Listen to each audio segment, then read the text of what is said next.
let's have a look at this Willie Jackson conversation. I've when we watch, One News or Stuff Tonight, we're gonna have a look at some of those articles. You'll get some of these abridged highlights, but this is one of the ones that I wanted to show you in a bit more length. So this is the 90 seconds leading up. Well, it's probably 60 seconds leading up, and then 30 seconds of being booted out. Willie Jackson in the House today. Do you know what I found funny about this? Like the umbrage or the offence that old mate Brownlee seemed to take. Like, are you seriously not going to apologise? I wanted Willie Jackson to go up and go,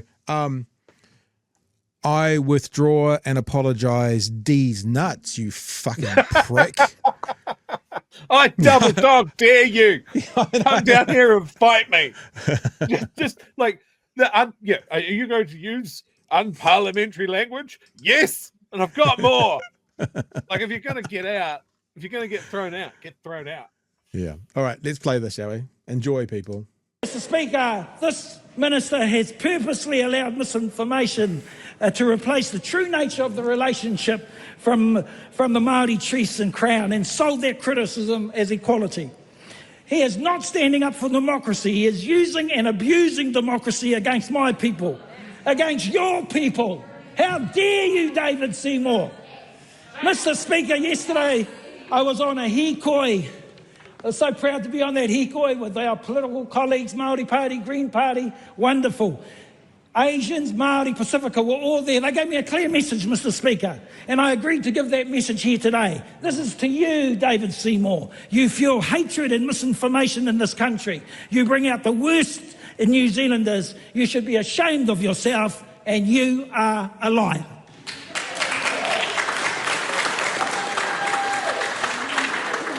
Point of order, Mr. Speaker. It's all right. I'm about to rule. Okay. Withdraw and apologise for that last statement. No, I can't do that. Willie Jackson. It was very soft, but he said, I can't do that.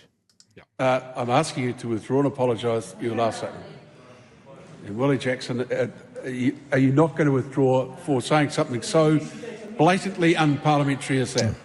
Oh, this is the other thing, unparliamentary. These people are offended. You don't break the rule whilst they're trying to basically set up a new system that eliminates a sector of our founding document, how we interpret it, how the courts read it, and they're offended by the fucking word liar. I was thinking about, I know it's a really silly reference.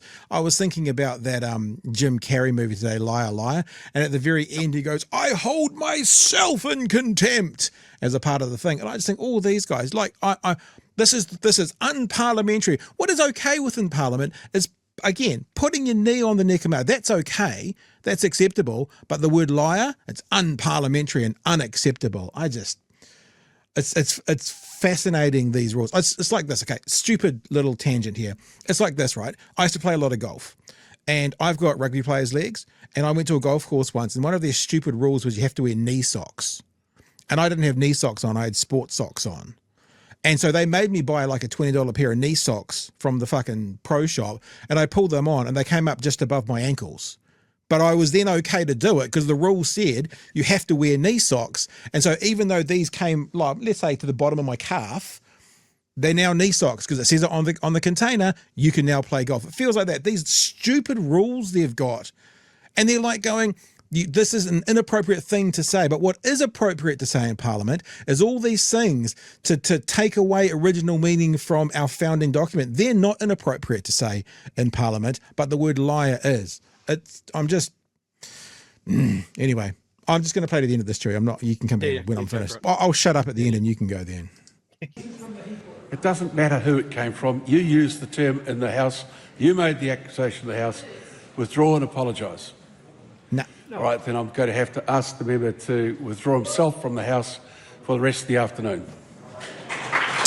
Time out. I want to know who's clapping.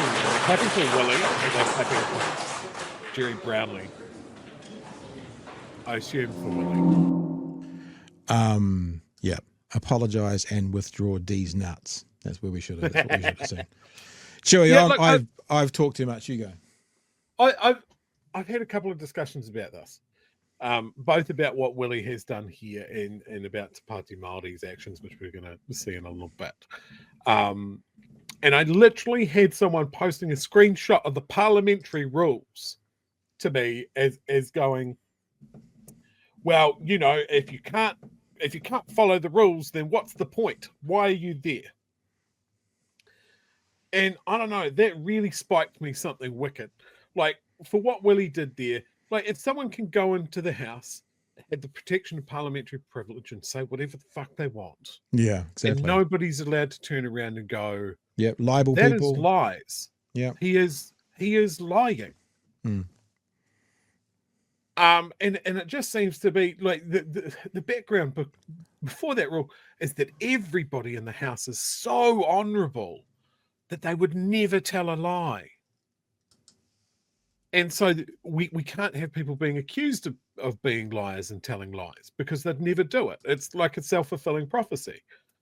And especially in this most egregious attempt at just wholesale breaching the principles that hold up the treaty.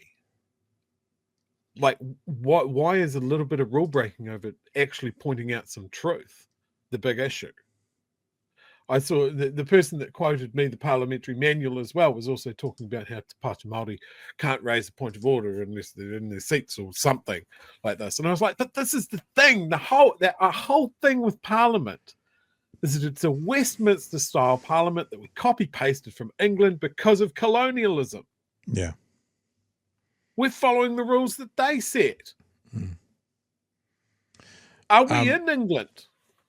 Are we in Westminster? No, we're not. Sure. No, we're not. The actions that happened in the House today could only be from this country. 100%. And we like blending traditions and that sort of thing. Like it's cool, like a little bit of England and a little bit of Māori and that sort of thing. It's good. So why do we have these rules? Why does the reaction against an assault on one culture in this country provoke such an outpouring as a spontaneous haka, which we're all going to enjoy very shortly?